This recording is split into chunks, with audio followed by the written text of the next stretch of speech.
राजस्थान के जिला परिषद और पंचायत समिति चुनाव में बीजेपी के हाथों मात खाए कांग्रेस के सामने निकाय चुनाव में वापसी करने की एक बड़ी चुनौती है। प्रदेश के 12 जिलों की 50 नगर निकायों में सदस्य पदों के लिए आज वोट डाले जा रहे हैं। 43 नगर पालिका और 7 नगर परिषदों के लिए 1775 वार्डों के लिए सुबह 8 बजे से मतदान शुरू हुआ, जो शाम 5 बजे तक मतदान जारी रहेगा, जबकि नतीजे रविवार को घोषित किए जाएंगे।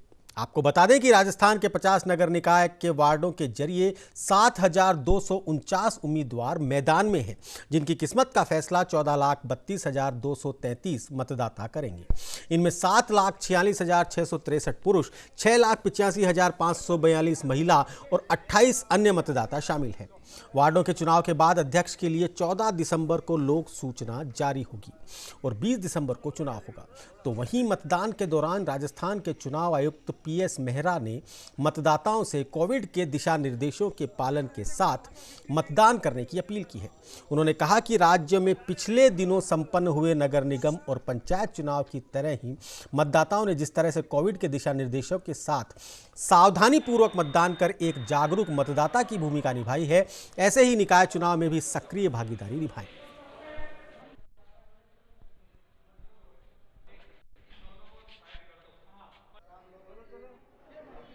दौसा, लालसोटा, बांदीकुई में नगर परिषद नगर पालिका के जो चुनाव हो रहे हैं उसमें हमारे द्वारा व्यापक पुलिस व्यवस्था की गई है और प्रत्येक बूथ पे दोनों जवान होमगार्ड प्लस सेंसिटिव पे आर्म गार्ड, इसके अलावा जिला रिजर्व, मोबाइल पार्टियां, सुपरवाइजरी अधिकारी, सीनियर सुपरवाइजरी अधिकारी लगा के 3 तरफा व्यवस्था की गई है और बिल्कुल चाक चौबंद व्यवस्था है। लोग बड़ी शांतिपूर्वक वोटिंग कर रहे हैं और बड़ी शांति से चुनाव चल रहा है। मॉडर्न हैप्पी माध्यम से चयन संस्थान बूथ नंबर 15 पर मतदान शांतिपूर्वक चल रहा है और सभी व्यवस्थाएं सुचारू रूप से हैं। यहाँ पर मतदाता कोविड-19 का विशेष ध्यान रख रहे हैं।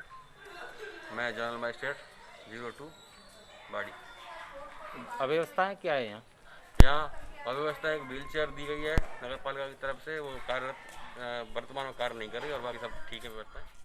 आज मेरी शादी है, शाम को मैं चाची को वोट देने आई हूँ। अपने वोट से चाची को जिताना चाहती हूँ। स्वच्छ सरकार की अति संवेदनशील बूथ है और 4 संवेदनशील बूथ हैं, जिसमें 7 अति संवेदनशील बूथ पर 1-4 की आर्म्स गार्ड लग रही है और प्रत्येक बूथ पर 3 एक्स्ट्रा आदमी गेट कंट्रोल के लिए खड़े कर रखे हैं, जो कि गेट पर फालतू आदमी को नहीं आने देते, 200 मीटर की पालना करवा रहे हैं और लोगों की मदद भी कर रहे हैं। जी हाँ, वाकई में परीक्षा की घड़ी हो जाती है हम देशवासियों के लिए, वाकई में परीक्षा की घड़ी हो जाती है आम मतदाता के लिए, जब कोरोना का तनाव हो और सामने चुनाव हो। कोरोना की गाइडलाइंस का पालन भी करना है, अपने लोकतंत्र को बचाना है, अपने जनप्रतिनिधियों को भी चुनना है। आज किस प्रकार से ये मतदाता आज बाहर निकलते हैं और निकाय चुनाव में अपने अपने जनप्रतिनिधि को चुनते हैं, आज इसी पर हम आपको बता रहे हैं कि किस प्रकार से पूरे राजस्थान में किस प्रकार से चुनाव चल रहा है। सबसे पहले हम आपको लेकर चलेंगे दौसा, जहां के राधेश्याम गुर्जर इस समय हमारे साथ फोन लाइन पर मौजूद हैं। नमस्कार राधेश्याम जी। नमस्कार सुनील जी, नमस्कार। बताइए कैसा चल रहा है चुनाव का माहौल, क्योंकि सुबह से ही मतदान शुरू हो रहा था, परंतु एक चुनौती इस समय पर हम आम मतदाताओं के सामने है, वो है कोरोना की गाइडलाइंस, कोरोना का खौफ, कोरोना का डर, जिसके चलते आदमी बहुत विशेष काम के कारण ही बाहर निकल पाता है। क्या हाल है दौसा में? जी सुनील, मैं आपको बता दूं, बिल्कुल आपने सही चुनौती बनाई है कोरोना की, और उसके बीच में आपने ये कहा कि कोरोना के बीच में चुनाव जो आपने शब्द दिया है बहुत ही मुक्त शब्द है, लेकिन जिस प्रकार से यहाँ का जो मौसम है आज वो भी मतदाताओं का साथ नहीं दे रहा और मतदाताओं को ये चुनौती है कि जो है शीतलहर चल रही है और आज धूप यहाँ पे दौसा में नहीं निकली हुई है। मैं आपको बता दूं उसके बावजूद जो बड़ी संख्या में लोगों में उत्साह है और यही लोकतंत्र की खूबसूरती है कि लोग कतारों में लगे हुए हैं और जो है अपने मतदान का प्रयोग कर रहे हैं। और मैं आपको बता दूं यहाँ दौसा विधायक मुरारलाल मीणा भी अपने परिवार के साथ मतदान करने गए थे और उन्होंने दावा किया है कि खासकर दौसा नगर पालिका परिषद जो है वहां पे उनका कांग्रेस का ही चेयरमैन बैठेगा, ऐसा उनका दावा है।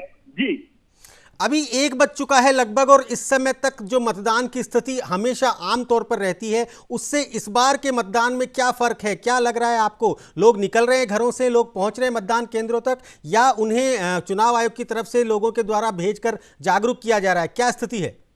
जी मैं बता दूं आपको, प्रशासन तो खासतौर से जागरूक करता ही आ रहा है और कर भी रहा है। और जी। प्रशासन की बात करें तो पुलिस की जो है पुख्ता व्यवस्था है। पुलिस जो है जगह जगह बूथों पे जाके लोगों को जो है निर्भीक होकर मतदान करने के लिए जागरूक कर रही है। वहीं मतदाताओं की बात करें तो मैं बता दूं आपको, सुबह से ही कतार लगी हुई है और सुबह 10 बजे तक सर्वाधिक बांदीपुर में 22% से अधिक मतदान हो चुका था। और वहीं जो है दौसा में भी 18% के आसपास मतदान हो चुका था। तो मैं आपको बता दूं, ये जो मतदान प्रतिशत ये बताता है कि बड़ी संख्या में जो है लोग घरों से निकले हैं और कतारें लगी हुई है। जी जी सुनील। राधेश्याम जी, इसके अलावा, कोरोना के अलावा एक और चीज है, वो ये है कि सीजन का अंतिम विवाह का मुहूर्त है आज के दिन। क्या उसका भी फर्क पड़ रहा है? आज आपको लग रहा है, कहीं पे नजर आ रहा है कि फर्क पड़ेगा उसका? जी जी जी जी जी मैं आपको बता दूं, ये शहर की सरकार और शहर के मतदाता काफी जागरूक होते हैं। और मैं आपको बता दूं, ये निकाय चुनाव जिस प्रकार से गांव में पंचायत चुनाव होते हैं और सरपंच के चुनाव होते हैं, तो एक एक मतदाता को खींच के ले जाते हैं। तो वहाँ पे साहों का भी असर तो दिख रहा है, लेकिन कई जगह मैंने सुना है कि वहाँ पे दुल्हन भी जो है वोट देने गई है और एक तो दुल्हन प्रत्याशी बताई जा रही है, हालांकि उसकी पुष्टि करना अभी बाकी है। तो मैं यहाँ पे मानता नहीं कि साहों को ज्यादा कोई असर है, क्योंकि वार्ड के जो प्रत्याशी है वो एक ही मतदाताओं को जो है खेत के ले जा रहा है। जी हाँ, चलिए दौसा से थोड़ा आगे चलते हैं, भरतपुर की ओर चलते हैं और भरतपुर से हमारे साथ कपिल वशिष्ठ इस समय जुड़े हुए हैं फोन लाइन पे। कपिल जी, क्या माहौल है चुनाव का? यहाँ मतदाताओं में लंबी लंबी लाइन लगा करके जोश देखने को मिल रहा है। वहीं पुलिस की जो दमनकारी नीति है वो सामने आ रही है। पुलिस की जो कार्रवाई है भरतपुर जिले के कामा क्षेत्र में, वहाँ पुलिस कार्रवाई चलते मतदाताओं में भय है। पुलिस बूथ लगाने की धमकी दे रही है। मीडिया कर्मियों को अंदर प्रवेश नहीं दिया जा रहा है। जहाँ पर अगर जिला कलेक्टर के आदेशों की बात करें, कोविड-19 के नियमों की को लेकर के जिला कलेक्टर, जिला प्रशासन जहाँ जितना गंभीर नजर आ रहा है, वहीं पोलिंग बूथों पर खुद पुलिसकर्मी और जो कार्मिक तैनात किए गए हैं शांतिपूर्वक मतदान को संपन्न कराने के लिए, वो सोशल डिस्टेंसिंग के साथ साथ बिना मास्क लगाकर कोविड-19 के नियमों की खुलेआम जिया उड़ाते नजर आ रहे हैं। यहाँ पर जिस तरीके से समाज सेवी हैं, जो बुजुर्ग मतदाता है, उनके साथ पुलिस के मारपीट के मामले भी सामने आए हैं। जो मीडिया कर्मी उनको कवरेज के साथ साथ वहीं जो मतदान करने के लिए रोका गया है, वहीं कुछ मीडिया कर्मियों ने और कई बूथों पर मतदान के बहिष्कार किए जाने की जानकारी सामने आ रही है। कपिल जी, कोविड-19 की जो गाइडलाइंस है उसके हिसाब से आप बिना मास्क लिए प्रवेश नहीं कर सकते, बिना सैनिटाइजर अपने हाथ को किए बिना प्रवेश नहीं कर सकते। क्या उन सभी नियमों का पालन हो रहा है ढंग से वहां पर? नहीं, इस तरीके जहाँ तक जो मतदाता है, ये नियम सिर्फ जो लागू हुए हैं, जो सरकार ने और जो जिला प्रशासन ने लागू किए हैं, वो सिर्फ आम मतदाता के लिए लागू किए हैं, मीडिया कर्मियों के लागू किए हैं। जो ड्यूटी पर जो पुलिसकर्मी तैनात किए गए हैं, वो खुलेआम जिला कलेक्टर के आदेशों की, राज्य सरकार के आदेशों की धज्जियां उड़ाते नजर आ रहे हैं। ज्यादातर चेहरों पर मास्क नहीं है। अगर मास्क किसी ने गलती से लगा भी दिया है तो वो गले तक सीमित है। मुंह पर और नाक के ऊपर उन्होंने मास्क नहीं लगाया हुआ है। जो सैनिटाइजर है, सैनिटाइजर के लिए वो मतदाताओं के लिए है, ना उन्होंने कोई ग्लव्स पहने हुए हैं। अगर बात करते हैं कोविड के संक्रमण की, तो बिना मास्क के जिस तरीके से यहाँ पर मतदान कराया जा रहा है कर्मचारियों के द्वारा, और पुलिसकर्मी जो बिना मास्क के ग्लव्स के जिस तरीके से जो कोविड-19 की धज्जियां उड़ा रहे हैं, और मीडिया कर्मियों को जिस तरीके से अंदर कैंपस में प्रवेश नहीं किया जा रहा है, मतदान करने तक से वंचित किया गया है, इससे कहीं ना कहीं इस मामले को लेकर के जिला प्रशासन की जो कार्रवाई है वो सामने आ रही है। कहीं ना कहीं इस मामले को जिला प्रशासन गंभीरता से लेना होगा। जहाँ तक बात करते हैं चालान करने की, अगर नियमों को फॉलो करें, जो लोग आज नियमों की पालन नहीं कर रहे हैं, तो जिला प्रशासन की जो अधिकारी है वो इनके खिलाफ चालान काटकर या कोई कानून सम्मत कार्रवाई करने की साथ दिखा पाएगा। ये आम जनता और आम मतदाता के जन्म सबसे बड़ा सवाल उठा है। अभी तक लोगों का जो आवागमन की बात है, जो कि लोग पहुंचते हैं, इस समय तक 1 बज चुका है, लगभग आधा दिन बीत चुका है। इस समय तक आम दिनों में, जबकि कोरोना नहीं था, उस समय तक मतदान केंद्रों पर अच्छी खासी भीड़ जमा हो जाती है। अभी इस बार क्या चांस है? इस बार क्या दिख रहा है आपको? कुछ फर्क पड़ रहा है इसके साथ साथ ही, क्योंकि आज शादी का भी एक बड़ा सावा है, बड़ा मुहूर्त है, उसके कारण भी आपको कोई फर्क नजर आ रहा है? जहाँ तक बात करते हैं भरतपुर जिले की, तो सन 2010 में लगभग 89.5% मतदान हुआ था। उसके बाद हर 10 साल बाद ये कोरोना के चलते जितना उत्साह आम मतदाता में देखने को मिल रहा, और जो वोटिंग परसेंटेज है वो अच्छी देखने को मिल रही थी। यहाँ भरतपुर जिले में लगभग 50% मतदान दोपहर के 1 बजे तक होना बताया जा रहा है। वही जो पुलिसकर्मी है मतदान को पता नहीं ऐसे क्या कारण है, यह भी समझ में नहीं आया है कि आगे पुलिसकर्मी ज्यादा मतदान होने से क्यों रोक रहे हैं, हम मतदाताओं को क्यों रोक रहे हैं। अगर करना है तो नियमों की जिस तरीके से फॉलो कराते हुए सोशल डिस्टेंसिंग की पालना कराते हुए मतदाताओं को ज्यादा से ज्यादा मतदान करने के लिए जहाँ प्रेरित किया जाना चाहिए, वही जो पुलिसकर्मी है वो आम मतदाताओं को रोक रहे हैं। भरतपुर से लेकर जो कामा कस्बा है, कामा कस्बे के बाढ़ संख्या 12 पर अभी जो यहाँ प्रशिक्षु IPS है और सुमित बेहरा जो जिनके पास में थाना अधिकारी का काम है, उन्होंने बुजुर्ग लोगों के साथ बदतमीजी की है। जो समाज सेवी है तो समाज सेवियों के साथ बदतमीजी की है, मतदाताओं को झूठे मसले में फंसाने की और जेल भेजने की धमकी दी है। चलिए कपिल जी, बिल्कुल मैं रोकना चाहूंगा बीच में एक बार, एक चीज इसमें और पूछना चाहूंगा। चुनाव से पहले जो प्रचार होता है उस प्रचार में भी आपसे पहले मैं राधेश्याम जी से पूछना चाहूंगा। राधेश्याम जी, आपने देखा होगा इससे पहले, चुनाव से पहले जो प्रचार होता है उसमें भी बहुत सारी जरूरत होती है। उम्मीदवार घर घर जाते हैं, उनके साथ अपने समर्थक होते हैं। उन दिनों में किस प्रकार से ये प्रचार रहे, क्योंकि इस बार समय भी कम मिला है, कोविड भी था और इसके अलावा और भी बहुत सारे कारण थे। क्या रहा इस बार प्रचार किस प्रकार रहा? जी मैं बता दूं, सुन लो आपको, इस बार का जो प्रचार था उसमें खास तौर से कोविड-19 के चलते जो मास्क जो था वो अधिकतर लोगों के जो देखा गया है। दौसा की मैं बात करूं तो हालांकि पूरी तरह उसकी पालना नहीं हुई, लेकिन कहीं न कहीं इसका असर देखने को मिला। और जहां तक जो है आचार संहिता की बात करें तो लोगों ने जो है जम के जो है लालपुर की बात करें तो वहां पे जो है जम के लोगों ने दावतें दी और जो है अनेकों प्रकार से प्रचार किया। तो एक तरीके से प्रशासन का भय कहीं पे नजर आया नहीं। चलिए ठीक है, दौसा और भरतपुर के बाद अब सीधे चलते हैं अलवर, जहां स्वदेश कपिल हमें वहां की हाल बताएंगे, किस प्रकार से वहां चुनाव में किस प्रकार से चल रहा है और किस प्रकार प्रचार में फैल रहा है। स्वदेश कपिल, क्या माहौल है अलवर के और उसके आसपास के क्षेत्रों में निकाय चुनाव का? क्योंकि कोविड की परेशानी है, लोगों के सामने चुनौती है, बहुत सारी चीजें हैं और आज सर्दी का माहौल भी कुछ ज्यादा है। सुनील, आपको बताना चाहूंगा अभी 6 नगर पालिकाओं में चुनाव है अलवर जिले में जी। 30 से 35% मतदान हो चुका है जी। कोविड-19 की पालना हो चुकी है। रिटर्निंग अधिकारी मौके पर जगह जगह मुस्तैद हैं। पुलिस प्रशासन पूरी मुस्तैदी से मतदाताओं को वोट करवा रहा है। एक 15 मिनट पहले फर्जी वोटर पकड़ा गया जी खैरतल में, उस पर तुरंत कार्यपालक मजिस्ट्रेट तहसीलदार ने कार्रवाई कर दी। अभी बिल्कुल सामान्य तरीके से वोट चल रहा है। जी सुनील जी। स्वदेश, जिस प्रकार से जब कोरोना आया था उस समय हमने कुछ लोगों को कोरोना वॉरियर्स नाम दिया था, परंतु क्या आपको लगता नहीं पिछले 2-2.5 महीने से जिस प्रकार से चुनाव आयोग के जो कर्मचारी जिस प्रकार से इन चुनाव को बहुत अच्छे तरीके से अंजाम दे रहे हैं, साथ में ही कोरोना गाइडलाइंस का भी पालन कर रहे हैं, तो इन्हें भी कोरोना वॉरियर्स की, कोरोना फाइटर्स की लाइन में लगना चाहिए। इन लोगों को भी हमें सैल्यूट करना चाहिए, सलाम करना चाहिए। मैं सुनील जी बताना चाहूंगा आपको, कोविड की पालना 100% की जा रही है जी। हर बूथ पर सैनिटाइजर और मास्क लगाए हुए मतदाताओं को चेक किया जा रहा है। वहीं प्रशासन की ओर से सैनिटाइजर मशीन लगाई गई है। जो भी मतदाता वोट डालने जा रहे हैं जी, वो लाइन से और सोशल डिस्टेंसिंग की पालना करते हुए जा रहे हैं। इस पर उपखंड अधिकारी हर केंद्र पर पहुंचकर जी उनको समझा रहे हैं कि सोशल डिस्टेंसिंग की पालना करते हुए आप मतदान करें। जी। स्वदेश, अभी कुछ दिन पहले गांव की सरकार के चुनाव थे, उसके बाद नगर निगम के चुनाव थे और अभी पालिका चुनाव है। क्या लगता है आपको, जो पिछली बार के चुनाव थे, मतलब कि कोरोना से पहले के चुनाव थे, उनके प्रचार में और अब के प्रचार में क्या फर्क हुआ है? क्या बदलाव आया है चुनाव प्रचार में? अभी का जो चुनाव है और पिछला जो चुनाव था पंचायत का जी, उसमें भी अपार भीड़ थी पर सोशल डिस्टेंसिंग की पालना नहीं हो पाई थी जी।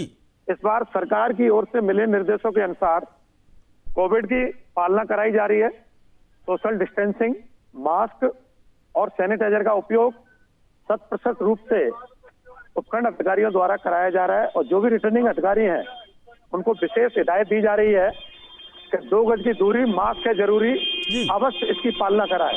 जी जी जी। कपिल, आपके पास वापस आते हैं। कपिल, आपने बताया कि जिस प्रकार से वहां पर कोरोना गाइडलाइंस का इतनी सख्ती से पालन नहीं हो रहा, तो क्या उसमें आपने आगे लोगों से बात की, दूसरे अफसर जो हैं, जो ऑफिसर हैं, उन्हें उन लोगों को अवगत कराया इस चीज से? मामले को लेकर के बात हुई है जो यहाँ के सहायक निर्वाचन अधिकारी उन्होंने बताया है कि वो अभी उन्होंने बूथों की जानकारी दी, उनके बूथों पर नियमों की पालना नहीं की जा रही है। उनका ये कहना था मैं अभी मैसेज भेज रहा हूँ, मैसेज भेजने से संबंधित जो पुलिस अधिकारी हैं मैं उनको सूचना दे रहा हूँ, मौके पर अभी जमाना कर रहा हूँ। जी हाँ, बिल्कुल, वाकई में हम सभी की जिम्मेदारी है। हम सभी लोगों को कोविड गाइडलाइंस का पालन करना चाहिए। लोकतंत्र जरूरी है, हमें चुनाव में जाना है, चुनाव में अपने जनप्रतिनिधि को चुनना है, वो भी जरूरी है, परंतु कोरोना एक मजबूरी है, उस कोरोना से जीतना है, उसकी चुनौतियों को आगे बढ़ते हुए हमें इसमें आगे बढ़ते हुए हमें आगे चलना है। चलिए अब हम आपको लेकर चलते हैं सीधे बहरोड, जहां से महेश जांगीर हमें बताएंगे कि किस प्रकार वहां की नगर पालिका में चुनाव चल रहा है। महेश, क्या माहौल है वहां का मतदान का इस समय पर? जी सुनील जी, मैं आपको बताना चाहूंगा बहरोड के अंदर बिल्कुल शांतिपूर्वक मतदान चल रहे हैं। प्रशासन के द्वारा लगातार कोविड को देखते हुए हर एक बूथ के ऊपर एक अलग से व्यवस्था की गई है, सैनिटाइजर की व्यवस्था की गई है और 2 गज की जो दूरी है उसका पालन करवाया जा रहा है। और अभी बहरोड के अंदर कुल 35 बूथ हैं, जिसके अंदर 19,255 मतदाता हैं जी। और दूसरी बात एक और बताऊं मैं आपको कि यहाँ पर 45 मतदाता कोरोना पॉजिटिव भी है, जिनकी प्रशासन के द्वारा अलग से 4 से 5 बजे के द्वारा मतदान कराए जाएंगे जी। अभी तक का माहौल क्या है? मतलब हर बार जिस प्रकार से मतदान का प्रतिशत रहता है, क्या उसी रेशो में चल रहा है या अभी कुछ कम है?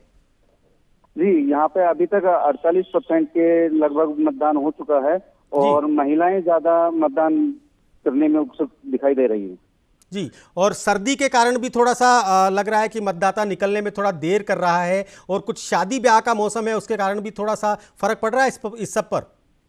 जी बिल्कुल, आज का काफी बड़ा सावा है और लोग भी अपने साव ब्याह शादी के अंदर बिजी है, और लेकिन फिर भी लोग अपने घरों से मतदान करने के निकल रहे हैं, टाइम निकाल रहे हैं।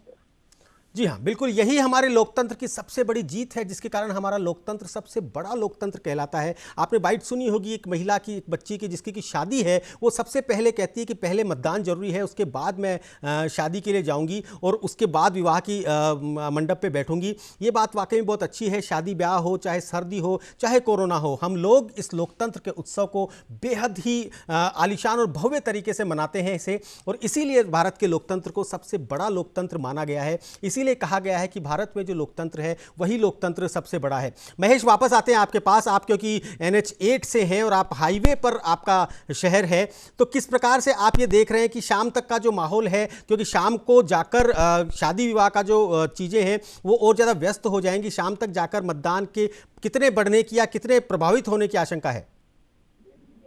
जी बिल्कुल, आपको बताना चाहूंगा हाईवे के ऊपर लगभग काफी भीड़ भी नजर आ रही है। शादियों में लोग आ रहे हैं, जा रहे हैं, मुख्य बाजार भी पूरी तरीके से खचाखच से गाड़ियों से भरे हुए हैं, लेकिन प्रशासन के द्वारा उन सबको साइड में करवा के और एक मतदान की जो प्रक्रिया है वो पूरी करवा रहा है। जी जी हाँ, सुरक्षा के क्या चाक चौबंद किए गए हैं? वहाँ पे सुरक्षा भी बहुत जरूरी है, क्योंकि चुनाव में खासकर इस प्रकार के जो चुनाव होते हैं, जहाँ पे कि बहुत छोटे उसके स्तर के चुनाव होते हैं और जहाँ पर कि बहुत जल्दी इस तरह की चीज़ें हो जाती हैं, तो सुरक्षा के लेकर किस प्रकार के चाक चौबंद पाबंद वहाँ पे व्यवस्थाएं की गई है? जी, आपको बताना चाहूंगा कि यहाँ पे कुल 35 बूथ हैं, जिनमें से 11 संवेदनशील है और 8 अति संवेदनशील है, जिनके ऊपर अतिरिक्त पुलिस जाब्ता लगाया गया है। DSP महावीर सिंह शेखावत भी यहाँ पे लगातार कर रहे हैं। SHO विनोद सांखला भी लगातार अपनी मोबाइल टीम के साथ में बार बार हर बूथ के ऊपर जाके राउंड अप कर रहे हैं। जी हाँ, वाकई में दोहरी जिम्मेदारी इस बार हमारे पुलिस कर्मियों पर है। उन्हें गाइडलाइंस की पालना भी करनी है और सुरक्षा व्यवस्था का भी ध्यान रखना है। वापस आते हैं भरतपुर कपिल जी के पास। कपिल जी, क्या आपके वहां पर सुरक्षा की क्या व्यवस्थाएं हैं? अगर बात करें सुरक्षा की, तो भरतपुर में टोटल 314 मतदान केंद्र बनाए गए हैं, जिनमें 107 संवेदनशील है, 52 अति संवेदनशील मतदान केंद्र हैं, जिनमें वैध 25 में 26 हैं और 36 मतदान केंद्र बयाना के 35 वार्ड, बयाना के 35 वार्ड, 55 केंद्र 55 वार्डों 33 वार्डों 55 मतदान केंद्र अति संवेदनशील है। वहीं ये स्थिति है जो एक होमगार्ड और एक सुरक्षाकर्मी सामान्य बूथों में लगाए गए हैं। जहाँ अति संवेदनशील जो बूथ हैं उन पर एक कार का जाप्ता तैनात में हथियार किया गया है। जी हाँ, तो इस देखिए आप किस प्रकार से हमने हर जगह से हम आपको बता रहे हैं कि किस प्रकार से मतदान शांतिपूर्व चल रहा है। मतदान में लोग बाग पहुंच रहे हैं मतदान के लिए, वो ना कोविड से डर रहे हैं ना किसी और चीज़ से डर रहे हैं। चुनौती को स्वीकार करते हुए वो आज अपने क्षेत्र के जनप्रतिनिधि को चुनने के लिए लगातार मतदान केंद्रों की ओर जा रहे हैं और यही शायद हमारी सबसे बड़ी जीत है। निकाय चुनाव की जंग में अभी इतना ही। हम आपको पूरे दिन भर लगातार अपडेट करते रहेंगे मतदान केंद्रों से। लगातार हम आपको हमारे संवाददाताओं के द्वारा बताते रहेंगे वहाँ का माहौल और जायज़ा लेते रहेंगे वहाँ की चीज़ों का, और शाम को तक कितना मतदान होता है ये भी हम आपको लगातार अपडेट करते रहेंगे।